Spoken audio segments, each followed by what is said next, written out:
3, 2.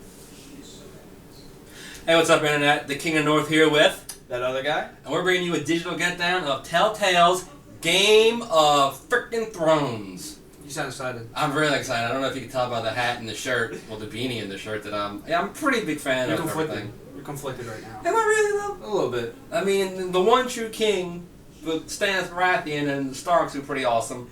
But I'm going off onto a tangent. Calm down. All right. Okay. Game of Thrones. So we both played it. Yeah. You played it for the Xbox. Yeah. And I played it for the 4. Xbox is better, but Telltale delivers. I know this is a Game of Thrones review, but if you haven't played a Telltale series game, The Walking Dead. yeah. Tales from the Borderlands. Wolf Among Us. Like I don't know if it's Wolf Among Us. Is it Wolf? I think so. We'll probably get told if we're wrong or right by the internet, because that's what you guys like to do. But Telltale, we both really are big into action games. Uncharted, Halo, Destiny, Gears of War. The list goes on. Then it's not very story driven. Right. But Telltale delivers, and with Game of Thrones, it really delivers on the side of, developing new characters outside of what the characters you know from the books or the TV show. Right now, we're going to be talking about the Foresters, because Game of Thrones Telltale develops the story as the Foresters. Mm-hmm. We come in, as soon as you start up, you come into the amazing scene. You don't know it yet, but you're standing there with Lord Forrester as Garrett Tuttle. Mm-hmm. And Squire, yeah. Squire. But he, during the events, he says, hold on, we gotta start over. We didn't say spoiler. We could say spoiler. I was actually gonna say spoiler. Good thing y'all start new, because... Okay. I love them. They can listen them out. Okay. All right, yeah, we'll start over again like that. Definitely, we want to hit... After we do the intro, let's definitely say it's a... I wish I had a strap to this. We wear swords. Yeah, Game of Thrones, we just got back, guys. We'll start over, we'll do the intro. We'll definitely say, and this will be a spoiler-heavy review of the game, so if you're gonna... We'll do it after we talk about Telltale series, because everybody needs to know about Telltale. You want to stop recording, or you want to keep going? Just keep right, going. Okay, 3, 2, 1. What's up, guys? King of North here, and I'm joined by... that other guy. And what are we doing today? Telling them about Game of Thrones Telltale series. Oh my god. Telltale delivers. It really does deliver. It's not your action-packed game, but if Destiny, Halo, Gears of War, games we both like, we're both heavy into it, but... you have to play Telltales. Either Walking Dead, Game of Thrones, whatever they release, the Borderlands, but we're going to cover the Game of Thrones today, and so you know... it will be spoiler-heavy. Yes, because we thought about it, and there's no way you can get around that. So when it starts off, why don't you let the viewers know at what point in the Game of Thrones universe does this game start at? It starts out in a major, major event. I don't know if y'all are familiar with the Red Wedding. If you're not, I recommend you don't watch this video because it's going to be spoiler heavy. But the thing about Game of Thrones Telltale series is that it develops without the main characters that you know from the book or the TV show. It's actually based around a house named the Foresters. And speaking of the characters from the books and the show, you have Cersei, Marjorie, Jon Snow, Ramsay, and of everyone's favorite character, Tyrion. Yeah, and they're all in this, voiced by from the actors and actresses from the show. So that we know so far. And as you pointed out, the whole game revolves around an original family, like you said, the Foresters. Right. That nobody really knows of unless you play the game. The scene that starts out is, you start out as Garrett Tuttle. He's a squire for House Forrester. You see him polishing, Lord Forrester's sword, getting the blood off of it after a huge battle. Which raises a question: where does the blood come from? Did they battle before that? I don't know. Maybe they battled on the way to the twins. Possibly, but that's getting off track. But it starts out with him meeting with Lord Forrester, and when he went to go pour Lord Forrester's wine, and Lord Forrester took it from him and took him to the side and told him that he wants him to ride alongside his son Roderick, who is a big part in this game, especially now. What did you take from that scene? You kind of see what's going on outside of the actual wedding itself, and then you see, you can kind of see with Garrett how he notices, like, okay, the Frey soldiers are sitting there, they're being antsy, and they're kind of moving around. He's like, something's going on here. And then I think you kind of see what you don't. You see it when Lord Forrester, after everything happens, this Garrett was with them, and he says to, don't let the Iron Hill, the thing in the north. Oh, don't let the North Grove be lost. North Grove. Yes. I was way off. And he tells him, only him. He says, only tell your uncle, and if you play it right, you will only tell his uncle. And right. With Telltale, you actually have different choices. You don't have a specific. You have a certain time frame to make the choices, and when you get spoiler heavy, when you get back to the Iron Hill or whatever their castle is called. Can't believe it's escaping me right now. But everyone asks, "Oh, did he tell you anything? Did he tell you anything?" It's like, no, you don't say anything to him. No, but like with the characters in the game, like I said, the Foresters are original, and you have all these other ones. You kind of can sort of see what's happening behind the scenes, and like, okay, Ramsey, who you really like in the game, dude, I don't know why. I love to hate Ramsey, dude. It's just his character, his development. I mean, he's such a douche. He's a douche. He's a douche. He really is. He's more so a douche in the game than he is in the show. He kind of reminds me of my own personality without the dark side, But it's just like so nothing like you at all. No. Yeah. So I wouldn't stab you. Yes, you would. In the throat. You would absolutely stab me. You would do it. Maybe just a little bit. But you have there's certain choices, and you brought this up earlier when we were actually discussing this.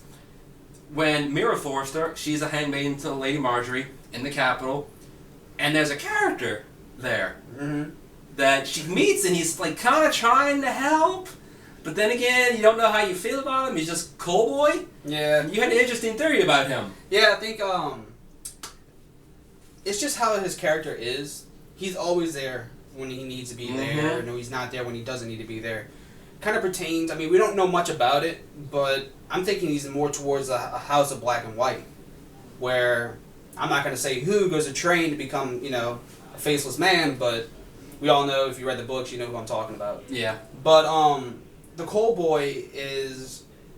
You see, the Coal Boy and Mira are big. What's the word I'm looking for? They're like swaying the pendulum, I guess you would say. I would say they're pretty big characters, especially if you play it a certain way. They're big characters, especially with the Coal Boy, because there's the choice, spoiler, where you can let him die. I don't think either one of us made the choice. I think we saved the kid. Right. Yeah, I saved him. So I mean, he's like you said, he's there when you need him, and when he's always there, like he's listening. So you think he might be House of Black and White? I think he might be one of Varys's little birds, because Varys is in everything. If we might see Varys in the next few episodes, we don't know.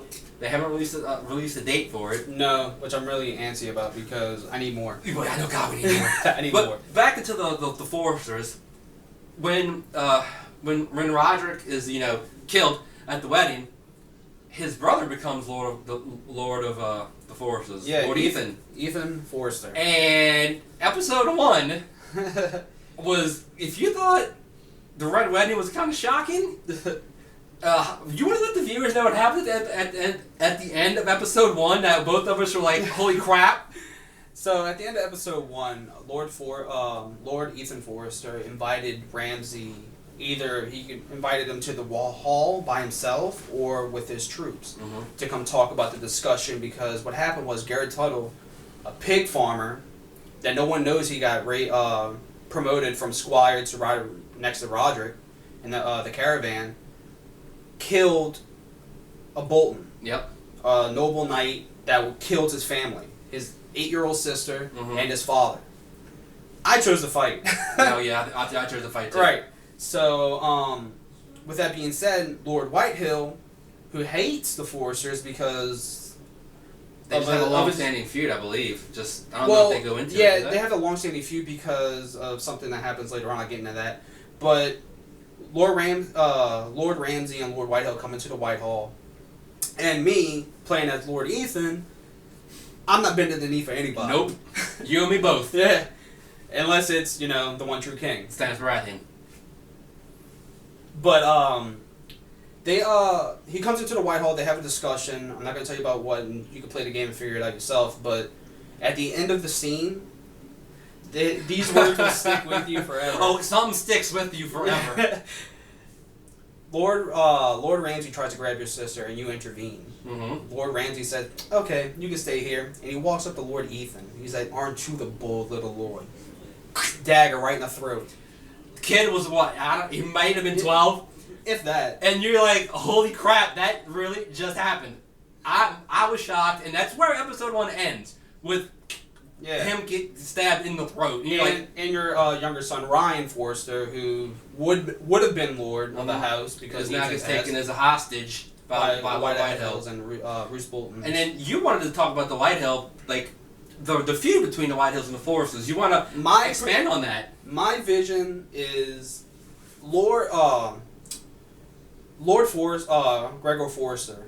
He had 2 sons. Mm-hmm. 4 sons. 4 sons: Ryan, Ethan, Roderick, and the one you're about to talk about. Yeah, Asher, Mm-hmm. who got exiled to Essos. Why did he get exiled to Essos? Because he fell in love with Gwen Whitehill. Nope.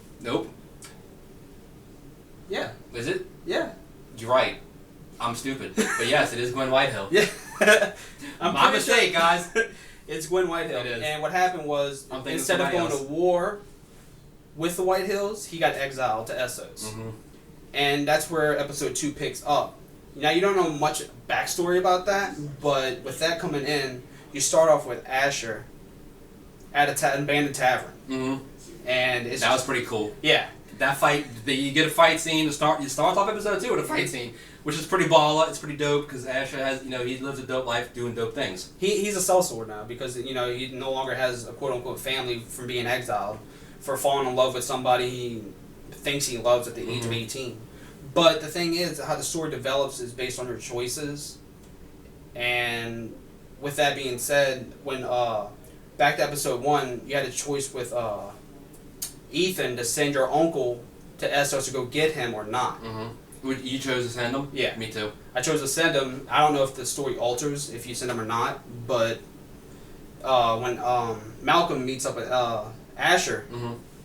they get raided by, I can't think of the names. It's sellswords. It's more sellswords that are not quote unquote sellswords. They look like Spartans. Yeah. We'll call them the Spartans for right now until I can figure out what they are. But they wound up raiding the tavern, killing one of the slaves that got away. Mm-hmm. And they wound up saying, after we get this guy's 800 gold coins, gold dragons, I think they called it. They got 800 gold dragons, and